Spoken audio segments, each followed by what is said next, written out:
Protein source வந்து உடம்புக்கு ரொம்ப ரொம்ப இம்பார்ட்டன்ட். சோயா சுக்கா எப்படி பண்ணுறதுன்னு பார்ப்போம். முதல்ல இதுக்குன்னு ஒரு பவுடர் பண்ண போகிறோம்.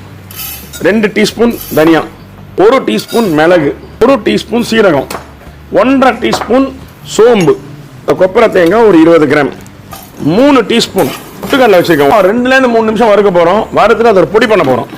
கடலை எண்ணெய் 3 டேபிள் ஸ்பூன், 5-6 காஞ்ச மிளகா, ஒரு 2-3 பச்சை மிளகா, இந்த பெரிய வெங்காயத்தை ஆட் பண்ணிங்க. சுக்காக்கு தேவையான உப்பு, இஞ்சி பூண்டு விழுது 2 டேபிள் ஸ்பூன், பெரிய சைஸ் தக்காளி 1, 1/2 டீஸ்பூன் மஞ்சள் தூள், 1 கோபுரம் தனியாத்தூள், 1 தெகி மிர்ச் பவுடர், 200 ml தண்ணி ஊற்றிடுங்க.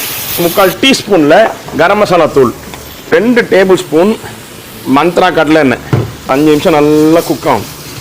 தண்ணியில் ஊற வச்சிருக்கிற சோயா சங்க்ஸை நல்லா புழிஞ்சி இதில் போடுங்க. நம்ம அரைச்சி வச்சிருக்கிற இந்த பவுடர் மசாலா இருக்கு இல்லைங்களா, 2 டீஸ்பூன் எடுத்து தூவிடுங்க. அவனை தூவணும்னு கையில் எவ்வளோ கொத்தமல்லி வருதோ அவ்வளோத்தையும் தூவுங்க. சோயா சுக்கா உங்களுக்காக. இதை